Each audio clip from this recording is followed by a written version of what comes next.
On New Year's Eve, the crystal chandeliers in the Shin family mansion's banquet hall blazed blindingly bright. Ella was pinned to the floor as ice-cold champagne was poured over her head. A phone screen was shoved in her face, displaying the top trending search: Shin family's second daughter Ella plagiarized eldest sister's design, accompanied by doctored evidence from her work computer. The comments section scrolled with bloodsucker and go die. Ella, stop making a scene. Her father Richard's voice came from above her. Give the stuff back to your sister, and we can still have a nice New Year's. In her past life, she would have been crying, I didn't do it. But this time around, Ella struggled to lift her head and saw Viola standing a few steps away, dressed in a black velvet gown, pearl earrings swaying with a soft luster, offering guests a perfectly calculated apologetic smile. Viola bent down, handing her a glass of red wine, the rim pressing against her cracked lips. Drink this, go upstairs and sleep it off. Tomorrow everything will be over. Happy New Year. Ella stared into her eyes. In those pupils, 7 parts similar to her own, reflected the shattered blue-violet light of cold fireworks outside the window. I know you hate me for taking Mom's place, but those designs were mine from the very beginning. You've been imitating me since childhood. Viola whispered close to her ear. The burning pain of the poisoned wine sliding down her throat was too real. Ella clawed at Viola's skirt, the silk slipping through her fingers. She saw her second brother, Ethan, standing at the edge of the crowd, turning and walking away, while her third brother, Theo, hid behind a Roman pillar, lowering his head sharply. Her father had already returned to the main table, raising his glass and saying, "A family matters, embarrassing, I'm afraid." The world spun. The icy liquid exploded in her stomach as Ella collapsed to the floor. In the corner of her vision, the Spring Festival Gala countdown began. Consciousness sinking into a sea of blue-violet fragmented light. Ella jolted upright, smacking the back of her head against the headboard. Across the room, Mia poked her head out from under the blanket. Ella, did you see a ghost in your dream? Birds chirped outside the window, no fireworks. The phone screen glowed. September 1st, 2013, 7:03 a.m. University dormitory. The first day of her junior year. Ella tore the pillow aside. Beneath it lay the sketchbook, its cover adorned with a childlike scrawl, a gift for Mom. Her fingers trembled as she flipped it open. Inside were her first drafts of the Dawn series designs, which Viola would post on her social media half a year later, damning evidence of her so-called plagiarism. Tears splashed onto the paper, smudging the ink. Mia hopped off the bed barefoot, crouched before Ella. Ella, don't cry. Was it that bad of a nightmare? Ella threw her arms around her.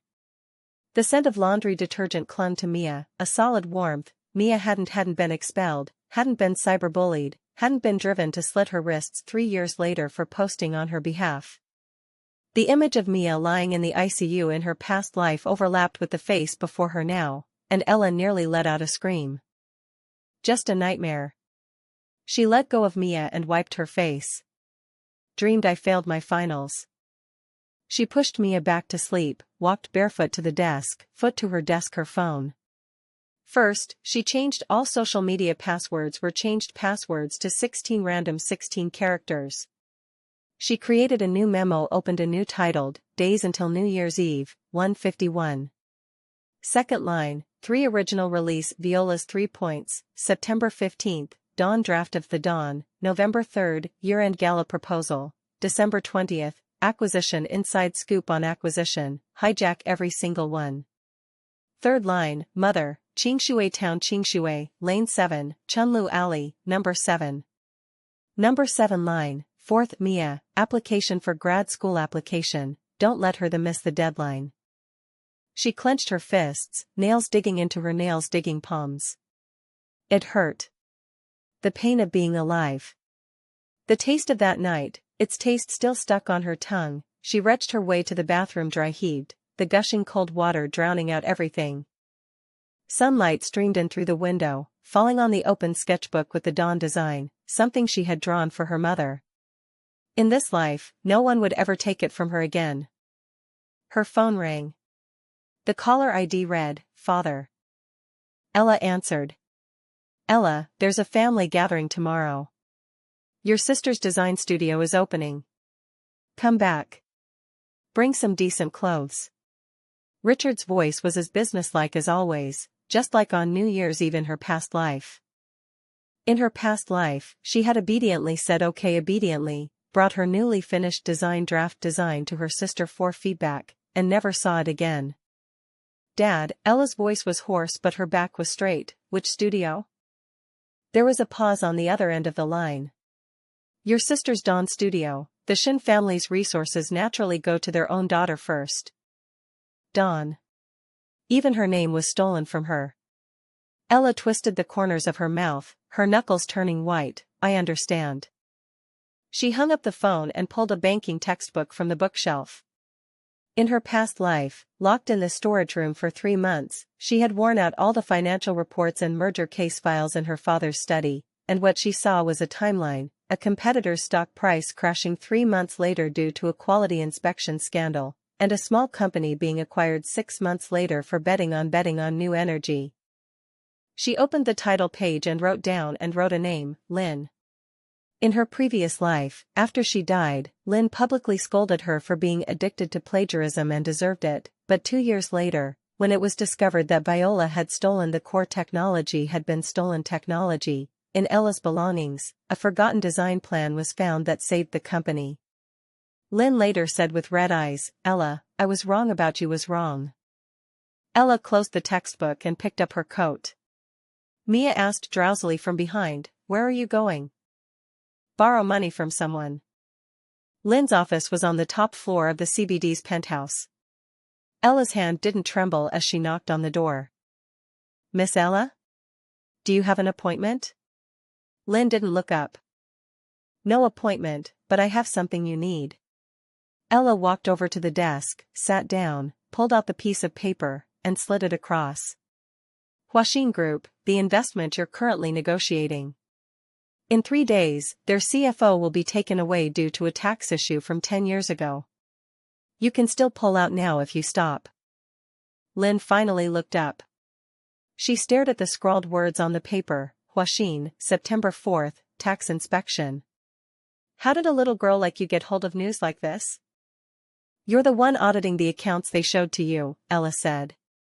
"The legal representative of the subsidiary acquired last year is the cousin of Huaxin's CFO's ex-wife, and that transaction went through overseas. In 3 days, the IRS task force will go straight to headquarters." Lynn's fingers flew across the keyboard. 30 seconds later, she sank back into her chair. "Who are you?" "I need 1 million in startup funds. Also, you owe me a favor." "Why should I?" "Because you know what you're going to do 3 days from now." Ella said slowly firmly. "You'll fly to Shenzhen to sign a new contract with the factory you gave up, adding environmental terms. You know that in 3 months, new national standards will be released, and any factory without those terms will all shut down production. And the one Viola's planning to sign with Viola next month happens to have no certification." Lynn's smile vanished. She stared at Ella for 5 seconds walked back to the table, and swiftly tore off a check. "Fill in the name yourself. As for the favor, I'll confirm the facts first." 3 days later, the news of Huaxin's CFO being taken away made the front page of the financial section. That same afternoon, Ella received a text message, "You win," along with a deposit notification. Ella opened her memo and checked, September 4th. Then she boot. Then she turned on her computer to start drawing, the last draft before her death in her previous life, the upgraded version of the Brilliant collection, utilizing multi-layer coatings and microstructural refraction to create 3 layers of luster that shift with the angle of light angle. In her eyes, Viola's version was merely a half-finished weekend banquet. At the Shin family's old mansion, a round table in the Chinese dining room was fully seated. Richard sat at the head, with Viola on his left and an empty seat on his right reserved for Ella. Ethan sat across from them playing on his phone, while Theo bowed his head, concentrating on his. "Ella's here." Viola stood up and reached out to take her arm. Ella sidestepped to avoid her, sat down, and flipped the folder onto the desk. Today is the family banquet before Viola Studios' grand opening. Richard tapped the edge of his bowl. Viola took out the acrylic display board, the first concept art for Dawnlight's first batch.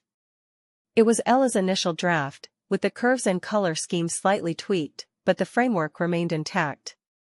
Sis, are you saying this is yours? Ella stood up, pulled out an A3 drawing and pressed it against the white wall. Try this one. The drawing is a fully detailed product rendering, with the light test a passing cloud of white. Wait, no, near every main stone, facet angles are marked with dashed dotted with the text dual band coding parameters. The other sheet is a light simulation diagram, the same bare gemstone presenting 3 different luster color systems of luster under morning, noon, dusk. The foundation is the same logical start, same as your start point, same, but I added nanostructure and extra 8% cost. The cost elevate 8%, but the selling price on the other hand flip 1.5 times. Your proposal in front of mine is just the gap between an OEM level and a luxury good. Viola's face turned white. Richard leaned in to look at the diagram. 3 seconds later his breath changed after seeing 3 seconds. He stared at the date stamp in the corner and revision traces, and a certain arc turn exactly matches the strokes, the graph memory of Yvonne's handwriting from 20 years ago. He looked up at Ella, his gaze flickered, and ultimately he only placed the drawing back on the table. This multi-layer interference that multiple layer, did you run a light simulation? I did. Ella brought out the third finished hand drawing, 3 illustrations, 3 light effects displayed side by side on small images labeled, for banquet commute evening. What I want, Ella said, her gaze sweeping across the round table, isn't how much money the Shin family gives me. I want, for the first time in 30 years, for someone to look at what I've made and say, this is yours. Richard was silent for a long time, then stood up and picked up Ella's drawing, pushing Viola's presentation board aside. Ella, when did you work on this plan? The past 6 months. In the dormitory. No one knew. Viola finally couldn't hold back no more. Dad. The core of this plan is obviously. Sis. Ella turned to look at her, catching the faint tremble of Viola's lashes, a flaw that never present before the inopportune toast in her past life. Your Dawn is still in the preparation phase, but my design can produce samples next month. For the Shin family's next season's new product line, next quarter product line, are they using yours or mine? Richard tapped the table with his fingers. Send me the full technical specs to my email tomorrow. Ella. R&D will review them and R&D will review them. Viola's nails dug into her palms. Ella noticed it. Details invisible in her past life were now as vividly clear now as slow-motion footage as slow-motion frames. The day of the prototype, Mia stood outside the lab and filmed with her phone from morning till dusk. Light glided over the 3 facets of the pendant, pale gold of the pendant, pale gold of dawn, silver white, silver of noon, warm orange of dusk, all cycling across the same metal and glass. Ella put the sample away into a velvet box, with a note stuck to the bottom, something she had glimpsed on Viola's computer in her past life, an email address Viola used to contact a problematic contract factory. She waited a week, until after Viola Studio officially signed a framework agreement with that factory and a down payment of 1.2 million yuan had been sent, when she opened her computer late at night. That same night, the factory's 3-year-old quality control loopholes, screenshots of workers' real name reports, and forged environmental certificates were anonymously sent via that email address to tip-off ports of 3 financial media outlets. At 3 a.m., the trending topics began to climb: famous OEM company environmental fraud, Shin's jewelry likely involved, Dawn Studio supply chain scandal. Viola's call came in at 4 a.m. Ella hung up, muted, and turned phone. At 7 a.m., family group chat exploded. Richard sent a voice message, his voice hoarse. Viola, give the factory contact to procurement department. Ella walked barefoot to the bathroom and closed the door. The note, September 15th, Viola supplier factory exposed, was checked off. Then she dialed a number, Chase, the journalist who had cursed her as a habitual plagiarist in her past life. Over the past week, she had sent 3 news leads to Chase via encrypted email, each one hitting the mark precisely. Mr. Chase, Ella lowered her voice, the factory expose story, add my name on it as Ella provides intel. Use exclusive collaboration, I authorize you to write this. That means I have 3 more pieces of dirt the same, Ella said. Viola's next month procurement includes 2 more problematic suppliers. Help me write it clearly, clear. Shin family's second daughter took the initiative to vet her partner's environmental compliance, and upon discovering issues, voluntarily handed them over to the media to expose them. You're outing your sister's suppliers? Chase asked. On the other end suddenly deepened. I exposed the one who exposed the hidden risks at Shin's jewelry. Whoever brought them in should take responsibility. Take responsibility. What I did was damage control. That afternoon, an emergency family meeting was held. Viola didn't show up, rumor so it was said. She had locked herself in her studio and smashed 3 cups. Richard rubbed his temples. Ethan, unusually, wasn't on his phone, sitting next to Ella. Theo sat at the end of the table, his expression complicated. Ella, your news source. I conducted a supply chain survey at school and incidentally checked all the suppliers on Viola's procurement plan list. Ella pushed the USB drive to the center of the desk. She used 3 companies, 2 of which had issues. I've already organized the information for the 3rd one. Theo took the USB drive and plugged it into the computer. The document tables, screenshots, and official qualification checks were all neatly arranged in tables. Scrolling to the last page, he looked up at Ella. The way she had hidden behind the pillar and lowered her head in her past life overlapped with her expression right now. Dad, Theo's voice was lower than usual. Voice cut through. These 3 companies all signed framework contracts totaling $30 million. If the second one also gets exposed. So get ahead of it before it blows up. Ella interjected. Tomorrow, I'll release a supply chain self-inspection report under the brand department's name, proactively replace the supplier, and transfer the 3rd one to Lynn's side. She has a mature compliant production line. It costs 10% more, but Shin's brand premium can cover that. Viola's losses will be borne by her own studio's credibility, without dragging the group into it. Ethan put down his phone and looked at Ella. His lips moved slightly parted but no words came out. Ella saw his expression, the silhouette of him turning away with a furrowed brow on New Year's Eve in her past life overlaid with the present moment. She opened her mouth but eventually swallowed her words. Now was not the right bin. Richard stood up and walked to the window. The sunset set the glass curtain wall ablaze with a dark crimson. Execute according to Ella's plan. I'll handle Viola. Ella took the USB drive and, as she passed by Theo, heard him whisper very softly, little sister. In her previous life, Theo's little sister on New Year's Eve was uttered in a trembling, tearful voice that she heard in her final moments as she fell. Tomorrow at 10 in the morning, Qingshui Town. Come with me. Ella didn't look back. Mother lived at number 7 Spring Willow Lane in Qingshui Town. The year Ella turned 7, on the very day Viola's biological mother entered the household, Mother left with a single suitcase. She took nothing except the pencil Ella had grabbed at her first birthday ceremony. She said that pencil carried inspiration. A standalone courtyard, withered vines climbing over the walls. The iron gate stood ajar. Theo followed 3 paces behind her. Pushing open the gate, the courtyard was clothed in shades of indigo, moonwhite, and lotus root, were drying in the air. Thick scent of plant dyed the air. Mother walked out of the house. She, much thinner than in her hair, had gone mostly gray, but her eyes were still bright. When she caught sight of the visitor, dropped the basin in her hands. Ella rushed forward and embraced her. Mother smelled of the herb used in soap and herbal medicine mixture. When her thin arms wrapped around Ella, their strength was surprisingly fierce. The narrow room held a wooden bed and a desk, on which lay half of an unfinished half of embroidered fabric lay spread. In the corner lay 3 old camphor wood trunks were stacked, their locks dusty but their buckles gleaming, from being frequently wiped by someone. I told you when you left here that I wouldn't open these things for a lifetime unless you came for them. I would open them. Mother pulled a brass key from her apron pocket. If you'd come for them, open them yourself. Ella opened the trunk. For each year after her 7th birthday, there was a sketchbook.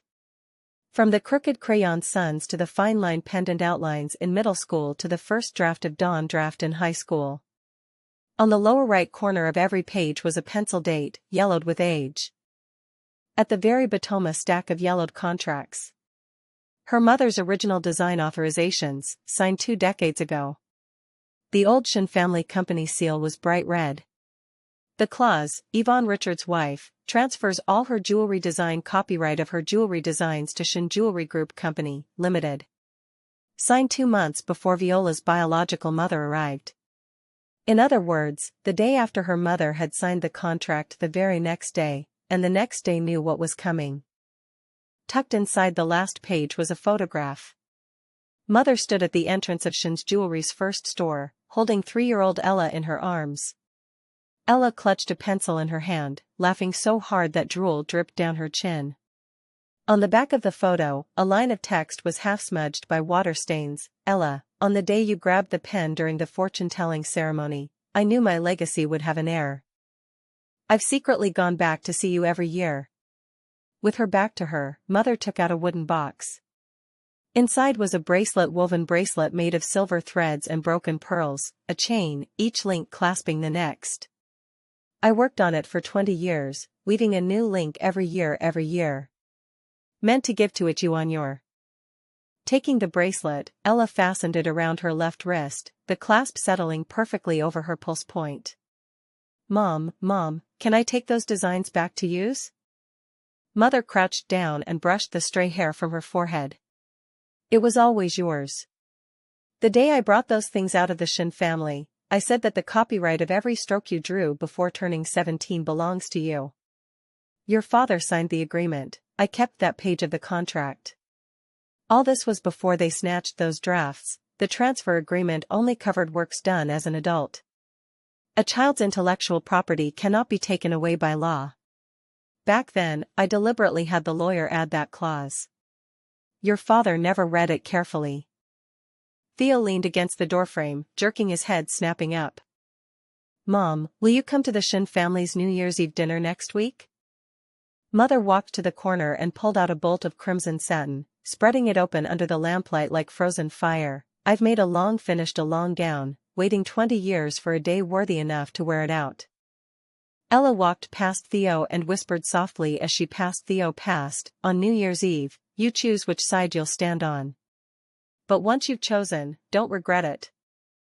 At 11 p.m. on the 27th of the 12th lunar month, Theo knocked on Ella's dormitory door. He was wrapped in a black down jacket, dark circles under his eyes bruised dark, clutching a USB drive in his hand. I've seen your plan. Theo's voice was muffled. The R&D department approved it. Dad gave the green light to use yours for next quarter's flagship. Viola turned the first draft into a sample and plans, and she plans to her first is planning to send the pictures in the family group chat on New Year's Eve, making the whole family think you copied her. What do you have in your hand? Theo suddenly crouched down, his back against and his head buried in his arms, The place where Mother died, the day I buried my head in my face, when I was 12 years old, on the day my mother left, I hid in the stairwell. I saw Viola bring her mother into Dad's study and lock the door. I only found out later that the recording later that day's footage had been deleted, the contract had been altered. My mother left with nothing. I was scared then. I didn't say a word. Ella smelled the sertraline on him. In her past life, she had been in the storage room for 3 months, every day the smell wafting through the crack in the door. You went to see a therapist? Theo jerked his head up, his eyes rimmed with red. How do you know? You smell of medicine, Ella said. Sertraline. When did you start taking it? 2 years already.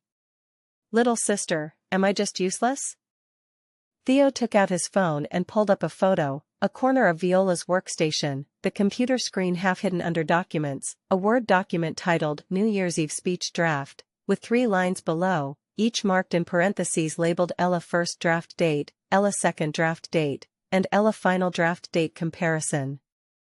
She wanted to play a comparison video of your first draft and her final version at the New Year's Eve dinner in front of the whole family, making you look like the thief crying thief. She had prepared a complete fake timeline. Theo's teeth chattered. The USB drive is Viola's backup. I copied it while she was on the phone. It contains 3 years of purchasing records, her mother's old bookkeeping contracts from back then, and screenshots of your computer from all through college. She's been using remote software to watch your screen the whole time. Ella clutched the USB drive tightly. Third brother. You stepped on me and stood by. Now you're reaching out again. I don't forgive you, but I accept that you're on my side. Theo's tears fell. You sat next to Viola on New Year's Eve. After it's over, you figure out how to explain it to Dad. Theo left. Ella inserted the USB drive. It took 3 attempts to crack the password, Viola's birthday plus the birthday of Gloria's last digit 8. The files were neatly organized. Her stomach churned when she saw screenshots of her own computer screen. The long nights spent alone was being watched by Viola on the screen, copied, recolored, and watermarked. She closed the folder, pulled in all of the timeline comparison materials Viola had prepared, and created a comparison table next to each column using her own authentic creation timestamps. Her mother's sketches, the process photos in her phone album, the original emails from her inbox, all exported as screenshots and packaged. Then she messaged, "Help me record the whole process them for Eve." New Year's Eve had finally arrived. The old Shin residence was decorated lavishly, with a long table in the main hall covered in crimson cloth. A projection screen was set up in a corner of the living room, its white light casting upon it like a canvas waiting to be painted. By the time Ella arrived, most of the people were already there. Richard's dark red suit looked a size too small. Ethan raised his hand as a greeting. Theo sat next to Viola. She wore an ivory white embroidered long dress, with a necklace of her own design around her neck, its facets reflecting the crystal light. Everyone's here, let's have a toast first. The clinking of glasses was sparse. Viola stood up with a gentle smile, walked to the projection screen, and picked up the remote control. Dad, regarding the main push series for next quarter, there are some misunderstandings I'd like to clarify together with Ella. 2 images appeared on the screen. On the left, Ella's finalized plan submitted to the R&D department 3 months ago. On the right, Viola's initial draft of Dawn, with a timestamp clearly showing Ella's submission date was later than Viola's initial draft. Ella's improvement plan is indeed very good, but the original core idea actually came from a half-year-old draft I had outlined me. Sis. Ella stood up, pulled 3 sheets of printed paper from the folder, walked over to the white wall, and taped them up with clear adhesive tape. First photo, a screenshot from her phone gallery, a pencil draft of the first manuscript of Dawn dated March 7, 2012, background of a college dorm desk. Second photo, a photocopy of a high school graduation sketchbook, June 2011, the same arc, more childish but identical in structure. Third photo, a crayon drawing done at age 7 with crayons, layered colors of arc-shaped halos around the sun, with pencil in the bottom right corner reading "For my mom" and a signature. The entire main hall fell silent. You've used my stuff of mine since I was 7 years old, you have. Ella's words, though quiet, each, hit the table like drove each word, hit the table like a screenshot, had records for 3 years, in a backup hard contract side of ledgers, and backup hard contracts, attempts to turn the tables turned and timelines evidence, all here. Viola's lips drained of color instantly. The remote slipped from her hand and clattered onto the marble floor, the battery popping out and rolling to Theo's feet. Ella. Richard stood up, his face ashen. Ella didn't look at him. She turned and pulled someone in from the doorway, a red satin dress, hair neatly combed, a pair of old silver earrings dangling from her ears. Yvonne stood at the entrance, the lamplight casting over her like frozen flames. Her mother carried a camphorwood chest in her hands. The moment Yvonne walked in, the glass in Richard's hand dropped onto the table, the dark red wine seeping across the crimson tablecloth. Yvonne. Yvonne didn't look at him. She placed the Hale case at the center of the long table and spread out the paintings one by one, rough crayon to delicate pen drawings, spanning 17 years. Finally, she laid the contract in front of Richard, her finger pressing on the signature and the official seal. "When you had me sign this, you said, give it back to Ella when she grows up. So I kept it. I specifically had the lawyer include an additional clause: the copyright belongs to the child, and the guardian has no right to transfer it on her behalf." You didn't read it carefully when you signed, did you? Richard stared at the yellowed pages, his fingertip touching his own signature, the same flamboyant script he had used for 20 years. "Ella," his raspy voice spoke, "your father has done wrong. You've been wrong for 20 years. Now you know. So what then?" Ethan stood up, walked over to Richard and patted him on the shoulder, then turned to Viola. "Viola, I pulled all the procurement contracts under your charge for the past 3 years."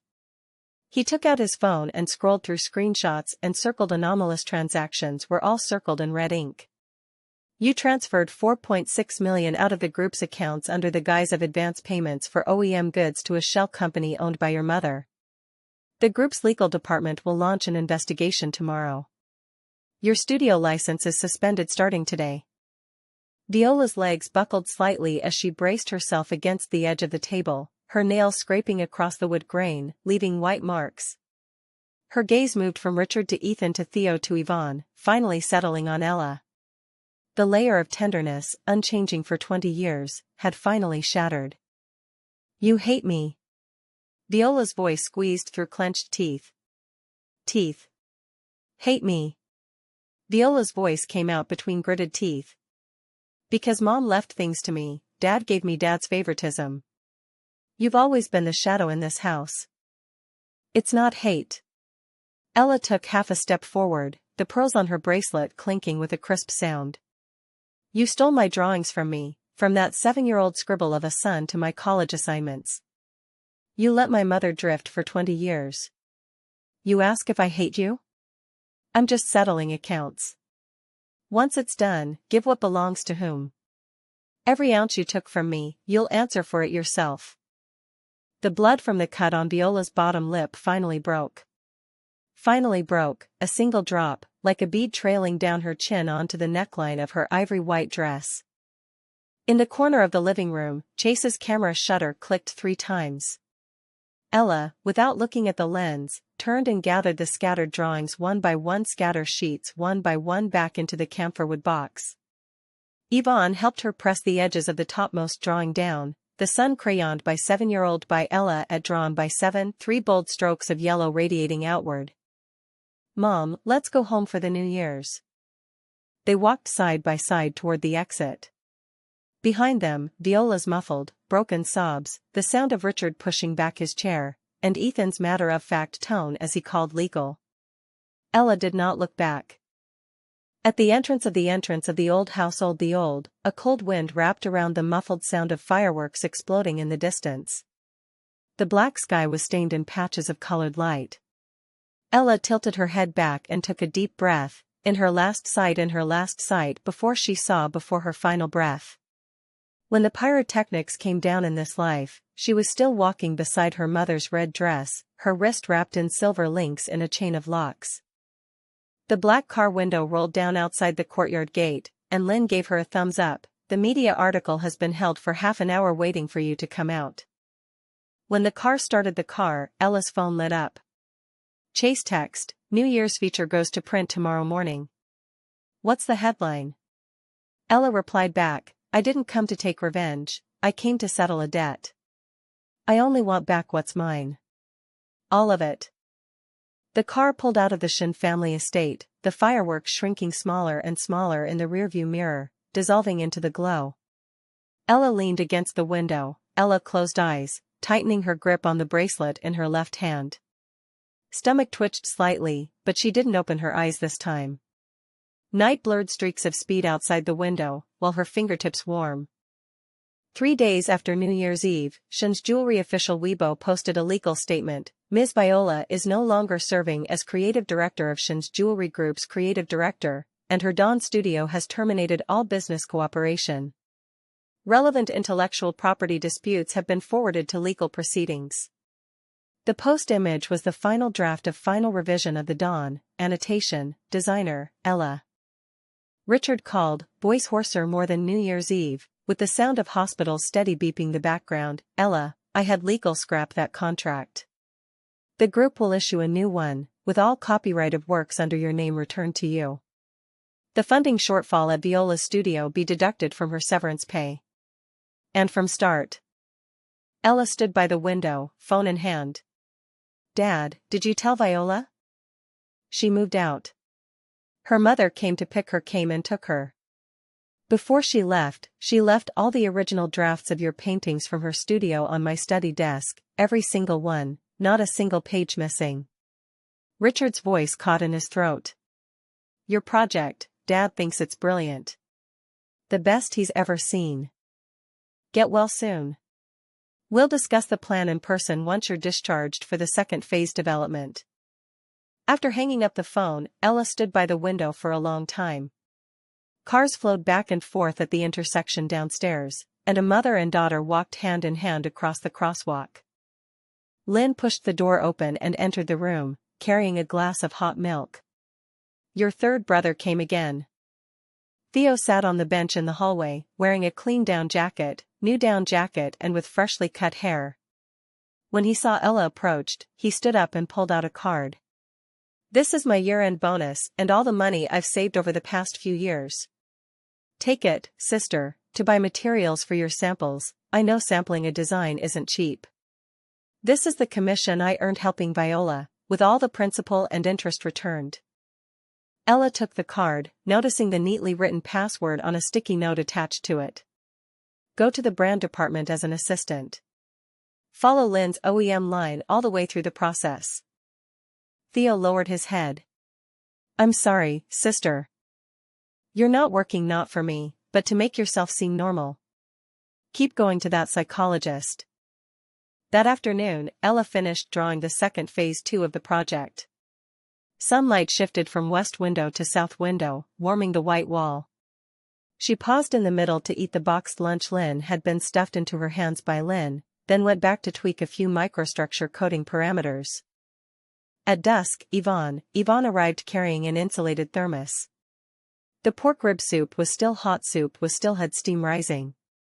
She pushed the bowl over a bowl, glancing at the drawings on the desk. This design uses the same technical path as the last series you designed back in the Shins. Your father rejected it 17 times, always costing was too high. Ella sipped the soup. Mom, where will you be for New Year's Eve, Mom? Yvonne thought for a moment, then said, I'm never going back to that old house. But if you have a place of your own, a place where you can close the door. I do. Lynn said the company has a small apartment out in western suburbs is available, big enough to fit the sewing machine. Yvonne's eyes lit up. The old butterfly sewing machine is still there. Keep it your place, and next New Year's, I'll make you a dress. Red looks good, one each of us a piece. Ella laughed so hard tears came that she lowered her head to pretend to be drinking soup, the steam rising against face. The south-facing apartment in the western suburbs had floor-to-ceiling windows. 3 days after Ella moved in, Yvonne lugged over the old butterfly sewing machine, its sky-blue body wrapped in tape, the pedal creaking with each press. The day Ella sent the second phase sample requirements to Lynn's OEM line, it rained that day. While cooking instant noodles in the kitchen, her phone rang, an unfamiliar number. Ella, this is Viola's mother Viola. The woman's voice, nasal and trembling nasal, draft your mother's painting. That year was I let people from your father's study to take it out. Your sister does not know, she thought that she's the one who saw on your computer, the remote software I installed. She first saw your design at age 13, is that your dad took her home for the summer, your sketchbook on the coffee table in the living room table. I am taught her saying, this is I painted, later every time later each time is that. Computer backups of hers I kept copying. I have been copying. Here has 10 years of screenshots, logs, chat records, and remittance vouchers. Ella, whatever you Ella want to sue very want. You know, when she opened her sketchbook at 13, I was only 8. I know. I was right there at the time. Are you calling this case, or to make yourself feel better? Silence. Then the woman's voice softened. On New Year's Eve, I watched her walk out, crying just like when she was 13. She left the sketches in your father's study and came back to ask me, Mom, of all the things I've drawn what truly belongs to me? Tell her to come see me herself. Send the evidence to my email. 2 days later, Viola came in the evening when Viola arrived. She had lost a lot of weight, wearing a gray hoodie and her hair casually tied back in a ponytail. She stood at the entrance, slowly bending down to change her shoes. Her briefcase lay open on the shoe cabinet, USB drives, a portable hard drive, a few old photos, and a dog-eared sketchbook. On the cover, drawn in Ella's 8-year-old handwriting, was a crooked heart, slightly crooked. I didn't want your mother's backups. I want what you have, Ella said. Those originals you drew, from which year did they start, and which one did you actually draw from scratch? Ella said. Viola picked up the sketchbook and opened it to the first page. She pressed her finger on the lopsided sun in the top left corner. This was the very first one.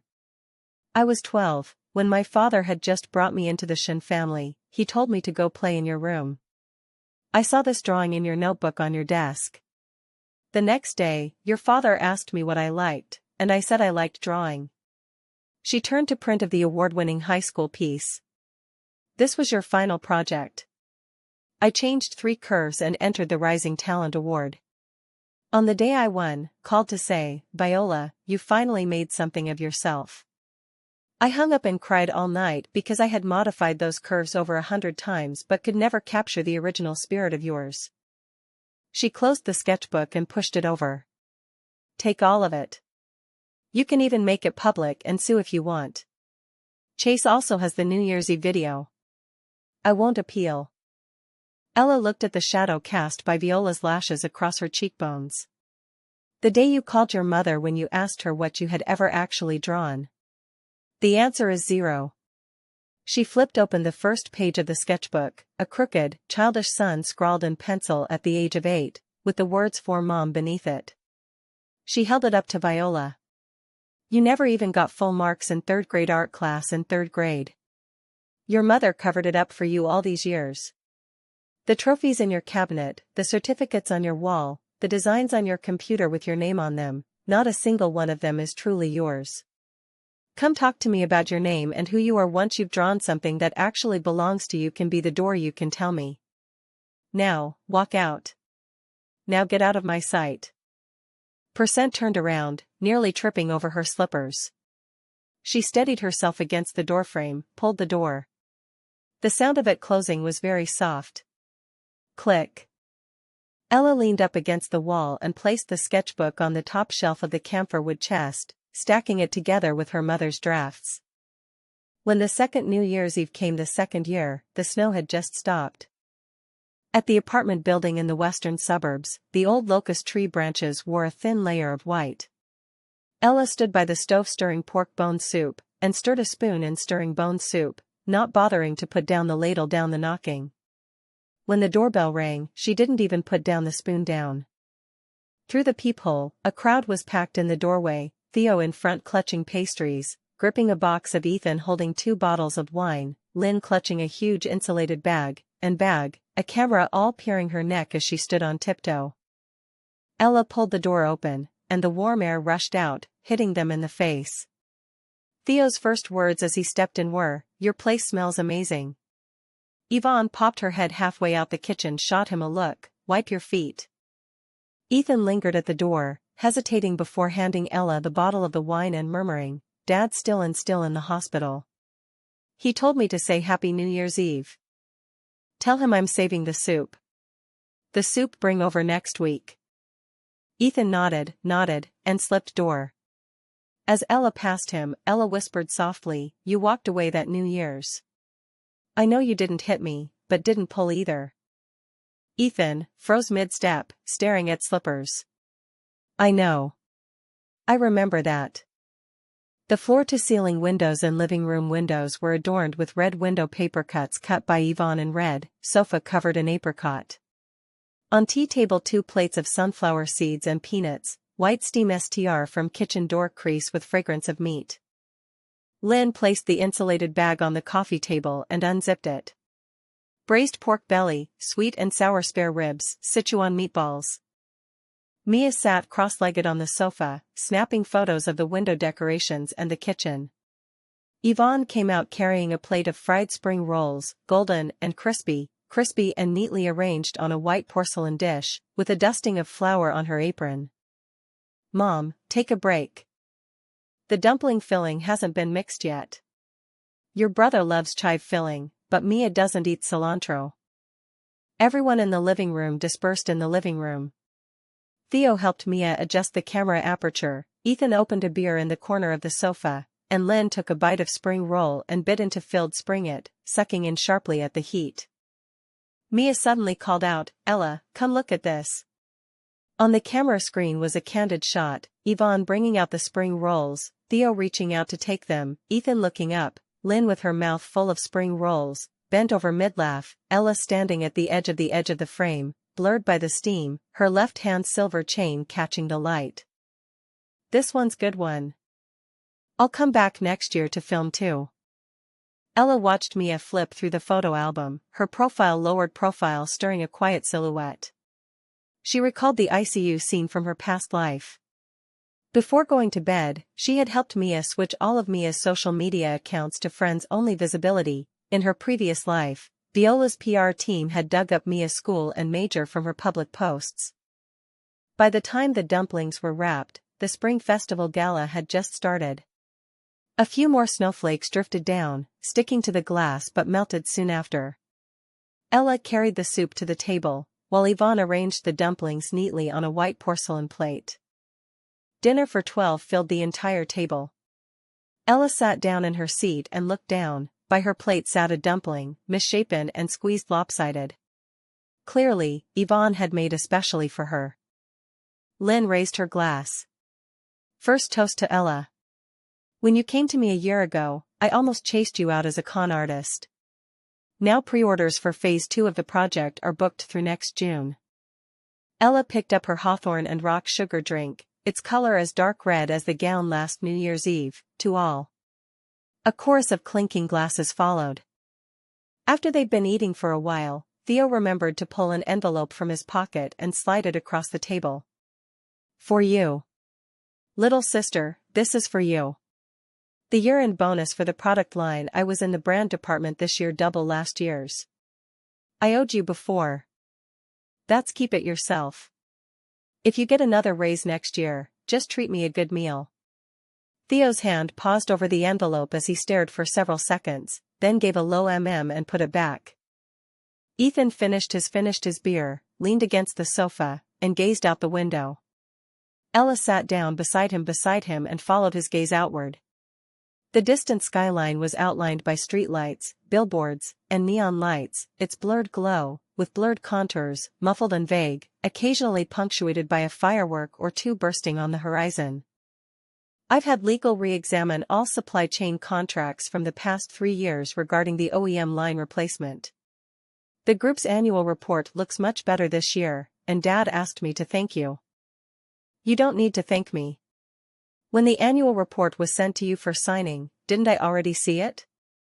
There was a missing decimal point in the data on the 3rd page, and I had the brand department fill it in for you. Be more careful with your reviews next time." Ethan's lips curved into a faint smile, but he said nothing. At midnight countdown for the Spring Festival Gala, the host raised the microphone and shouted, 10, 9, 8, 8. Theo jumped up to pull the curtains from Mia set to the camera, preparing to capture the fireworks.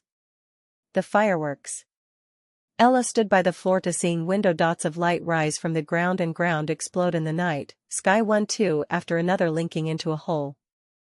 Yvonne came over and stood beside her.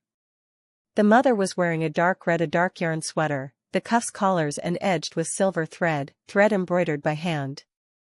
"Cook at that. Ma, you." Ella raised hand. The fireworks, blue-purple, gold-red, silver-white, white layer by layer spread across the sky like every New Year's Eve. But at this moment she stood in a warm living room, behind her the clashing of bowls and chopsticks, the click cables of the camera, Theo shouting "Wow, that's beautiful" all mixing together. The glass window blurred, reflecting a room full of flickering shadows. Yvonne reached over and straightened her bracelet. The silver chain links touched her pulse, year of wear smoothing showing worn a years from charmed wear. Those fireworks in the last life were a funeral. Ella looked out the window, her voice quietly. She lowered head, her left wrist at the wrist chain lock, from the first pearl she had from her mother's womb, to the segment she added the year, each worn smooth. Fireworks own this life, our home. When the midnight chime from the television, Theo rushed the window, shouted "Happy New the window, year," and Mia's flash a brief glow. Everyone caught faces at that moment. The still were outside, one burst after another washing whole sky, a dazzling kaleidoscope light and color. Ella stood by her mother, her hand on the windowsill, the fine glow of her silver chain blending into the sea of lights.